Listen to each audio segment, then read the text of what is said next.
Bonjour les amis, vous êtes très nombreux à me demander, suite à mes différentes vidéos, d'être un peu plus précis dans l'alimentation. Alors déjà, vous devez savoir que diabète type 2, cancer, c'est le même combat. Et c'est donc la même alimentation. Et donc, je vais commencer par les protéines. Alors, on commence par les œufs, c'est la source de protéines la plus facile. 75 calories dans un œuf. Bien sûr, il faut les prendre bio et ce qu'on appelle farm raised. Donc là, pas de souci avec les œufs. Après, on passe au saumon, les amis. Le saumon, vous le savez, là aussi, il faut pas qu'il soit farm raised. Là, au contraire, il faut que ce soit du saumon sauvage. Alors, c'est facile à reconnaître, en plus que normalement, ça devrait être marqué dessus.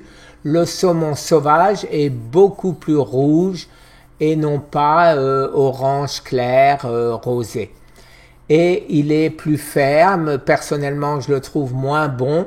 Mais si on veut un saumon qui nous aide, qui soit vraiment anti-inflammatoire, qui n'ait pas de cochonnerie, qu'on n'a pas nourri avec des cochonneries, je vous suggère de prendre du saumon wild. Après ça, nous avons les sardines, les amis, les sardines. Alors, si vous avez la chance de vivre dans des pays où vous trouvez des sardines fraîches, c'est mieux, les sardines fraîches, que les boîtes de sardines.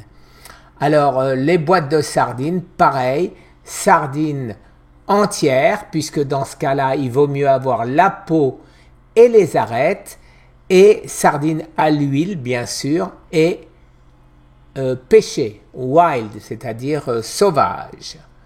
Voilà les amis, on passe maintenant, c'est terminé pour ce que je considère être les 3 meilleures sources de protéines quand on est en diabète ou quand on est en cancer. Passons maintenant aux légumes, les amis.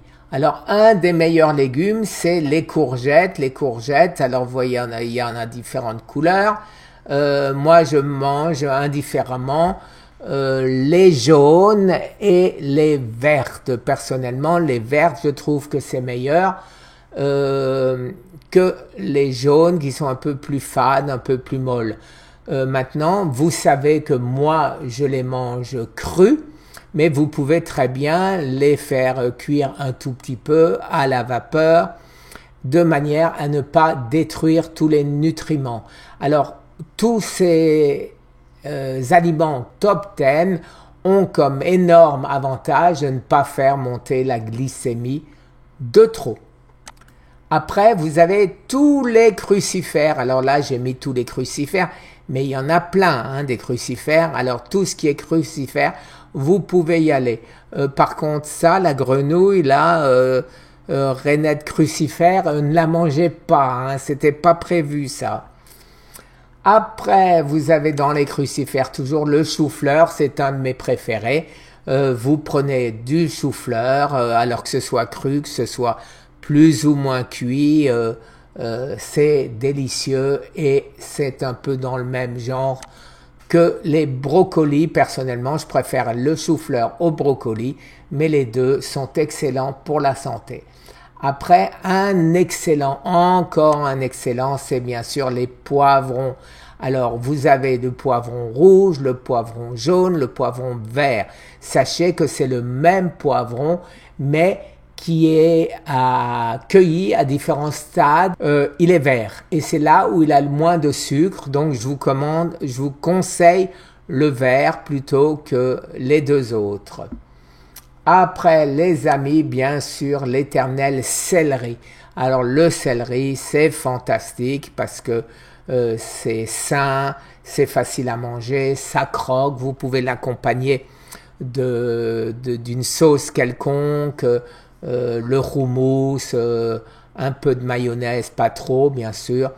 donc de la moutarde, bien sûr, toutes les sauces que vous pouvez fabriquer. Et le dernier qui hydrate énormément en plus, c'est le concombre. Alors le concombre, bien sûr, vous ne le pelez pas, vous mangez la peau avec.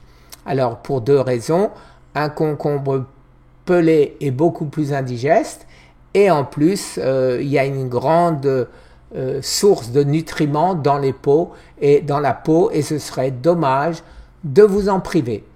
Voilà les amis, alors je recommencerai avec différents aliments pour arriver toujours à mon top 10. Mais là, c'est le top du top 10. Merci les amis, très bonne journée. Au revoir.